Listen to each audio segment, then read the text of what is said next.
मित्रांनो, सत्ता अधिकार प्राप्तीचे 48 सूत्र किंवा नियम या पुस्तकाचा सारांश भाग 3 मध्ये आपणा सर्वांचे स्वागत आहे। आपण जर भाग पहिला आणि दुसरा पाहिला नसेल तर जरूर पहा आणि चॅनलला सबस्क्राइब केलं नसेल तर करून ठेवा।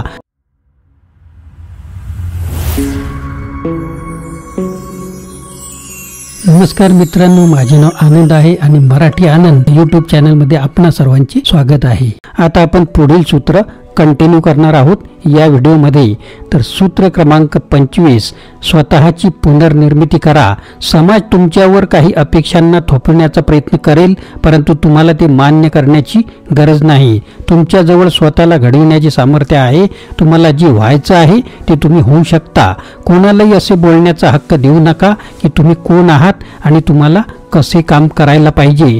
तुम्हाला असा व्यक्ती बनायला पाहिजे जो ध्यान देतो आणि ज्याचे चरित्र मजबूत आणि शक्तिशाली आहे। सूत्र क्रमांक 26, तुमचे हात निष्कलंक असू द्या। तुम्हाला एखादे चांगले, सन्माननीय आणि उत्तम वर्तणूक असणाऱ्या नागरिकासारखे दिसायला पाहिजे। त्यांना कधी याची जाणीव होऊ देऊ नये की तुम्ही तुमचे हात भ्रष्टाचार आणि चतुराई करून आपले हात खराब केलेले आहेत। तुमचा देखावा तुमच्या सत्तेसाठी आवश्यक आहे आणि तुम्हाला आपल्या नावाला आणि इज्जतीला पकडून ठेवायला पाहिजे। लेखकांनी सल्ला दिला आहे की दुसऱ्यांना त्यांच्या वाईट कृत्यांचा दोष देऊ द्या आणि सार्वजनिकरित्या सर्वांसमक्ष आपले हात कधी खराब करू नये। सूत्र क्रमांक 27, विश्वास ठेवण्याच्या लोकांच्या गरजेवर खेडी खेळा। व्यक्तिपूजक अनुयायांचा संप्रदाय निर्माण करा। प्रत्येकाला स्वतःला कोणाशी तरी जुळलेले राहावे असे त्यांना वाटत असते आणि सर्वजण असे मानतात की ती ज्या गोष्टींशी जुळलेले आहेत ती गोष्ट त्यांच्यापेक्षाही मोठी आहे। लोक नेहमी एखाद्या वस्तू आणि माणसाचा शोध घेत असतात जेणेकरून त्यांना त्यांच्या गरजा किंवा इच्छांचा फायदा ते उचलू शकतील। अशा लोकांना मिळविण्यासाठी त्यांना खूप साऱ्या अपेक्षांची वचने द्या। उत्सुक बना आणि लोकांना अनुसरण करण्यासाठी नवीन गोष्टी देत जा। लोकांना चालविण्यासाठी बलिदान देण्यासाठी त्यांना तयार करा। अशा प्रकारे तुम्ही विश्वास आणि तुम्हाला प्रेम करणारे भक्त बनू शकता। सूत्र क्रमांक 28, कृतीच्या रिंगणात बेधडक उतरा। या नियमामध्ये नेहमी आपल्या हेतू, उद्देश आणि आत्मविश्वास यांच्या सोबत राहण्याच्या आवश्यकतेवर भर दिलेला आहे। जर तुम्ही निश्चित नाही तर काहीही सुरू करू नका। कोणतीही शंका तुम्हाला निष्कर्ष मिळवून देणार नाही। साहस तुम्हाला खूप शक्ती देईल।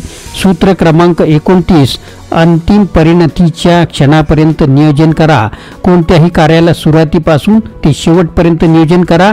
हे आवश्यक आहे की तुम्ही शेवटच्या उद्देशाचा पहिल्यापासूनच अनुमान लावा, जेणेकरून पुढे येणाऱ्या समस्यांना समजण्यास, ओळखण्यास मदत होईल।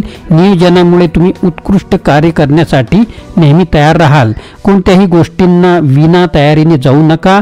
नेहमी शेवटच्या लक्ष्याचा विचार करा आणि काही पावलं पुढे चला। सूत्र क्रमांक 30, तुमचे संपादित सामर्थ्य हे विनाशायस आहे असे वाटू द्या। भले तुम्ही एखाद्या कार्याला करण्यासाठी किती वेळ, शक्ती आणि श्रम लावलेले असेल, तुम्ही इच्छा कराल की तुमचे ते निष्कर्ष असे दिसायला पाहिजे की जसे ते नैसर्गिकरित्या आणि सहजतेने पूर्ण झालेले आहेत। असे दाखवणे की कमी श्रम करूनही तुम्ही कितीतरी अधिक मिळवू शकता तुमच्या शक्तीला वाढवत असते। आणि जेव्हा तुम्ही असे विचारले जाईल तेव्हा सांगू नका की तुम्ही तिथपर्यंत कसे पोहोचलात किंवा तुमची काम करण्याची पद्धत काय इत्यादी। स्पष्टपणे काहीही सांगू नये आणि लोकांना तुमच्या यशाचे, निष्कर्षाचे जे पद्धत आहे त्यांनी अचंबित होऊ द्या।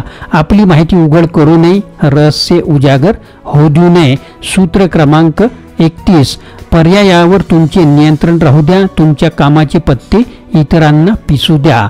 लोकांसोबत बोलत असताना तुम्हाला असे वाटू द्यायचे आहे की त्यांना असं वाटायला हवं की त्यांच्याजवळ आणखीनही पर्याय आहेत। त्यांना असं वाटू द्या की नियंत्रण त्यांच्या हातात आहे। खरं तर नियम तुम्ही बनवत आहात। जर तुम्ही एखादे पर्याय 2 निष्कर्षासहित देऊ शकता, कितीही फायदा तुम्हालाच त्याचा होणार आहे, कारण तुमच्या शत्रूला असे वाटेल की त्याने निर्णय घेतलेला आहे आणि हेच तुमच्या शासन करण्याचे कारण ठरेल। असं समजा की तुम्ही त्यांना 2 वाईट गोष्टींमधून कमी वाईट असलेल्या गोष्टीला निवडण्याची संधी दिली आहे। सूत्र क्रमांक 32, लोकांच्या कल्पनांसोबत खेळा. सत्य नेहमीच वाईट, निराशाजनक आणि अत्याधिक आकर्षक नसते, तर यासाठी कित्येक बाबींमध्ये सत्यापासून बचाव करणे हाच एक चांगला पर्याय असतो. लोकांना सत्य सांगणे त्यांना नेहमी संताप आणि त्रास देणारा ठरत असतो. यापेक्षा बरं होईल की एखादे खोटे सत्य उपस्थित करायला पाहिजे. खोटे सत्य जे की अधिक चांगले आहे खरं सांगण्यापेक्षा. अशा वेळी तुम्हाला लोकांच्या कल्पनांसोबत खेळायला आले पाहिजे. विचार करा की त्यांना काय ऐकायला आवडते, त्यांना स्वतःविषयी काय ऐकायची इच्छा आहे आणि त्यांना तेच ऐकवा. सूत्र क्रमांक 33. प्रत्येक व्यक्तीची एक कमजोरी शोधा.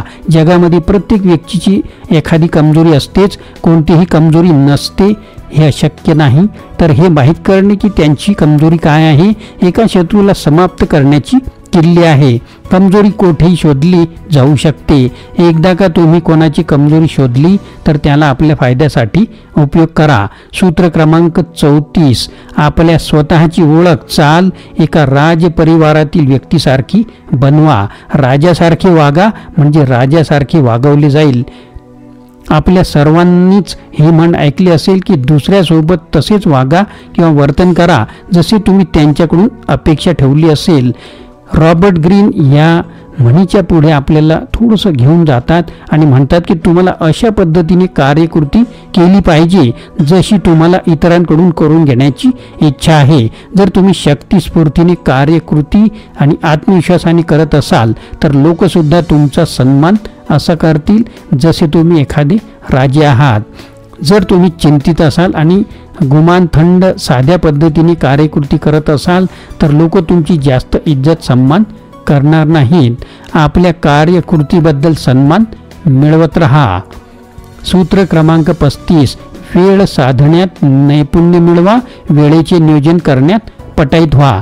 स्वतःला एका आजारी व्यक्तीसारखे दर्शवा आणि कधी घाई गडबड करू नका. घाई गडबडीमध्ये राहणे असं दर्शवते की तुम्ही नियंत्रण हरवलेले आहे आणि तुम्ही स्वतःला आणि वेळेला नियोजित करू शकत नाही. योग्य वेळेचे गुप्त हेर व्हा. योग्य वेळेला हेरायला शिका ज्यामुळे तुम्हाला शक्ती मिळेल. जोपर्यंत योग्य वेळ येत नाही तोपर्यंत गप्प राहायला शिका आणि जसंही योग्य वेळ येईल जोराचा आघात वार करा. सूत्र क्रमांक 36. तुम्ही प्राप्त करू शकत नाही त्या गोष्टींची तुच्छता बाळगा. दुर्लक्ष हीच बदलण्याची उत्तम रीत आहे. समोर येणाऱ्या कोणत्याही समस्येला नजरअंदाज करा, दुर्लक्षित करा.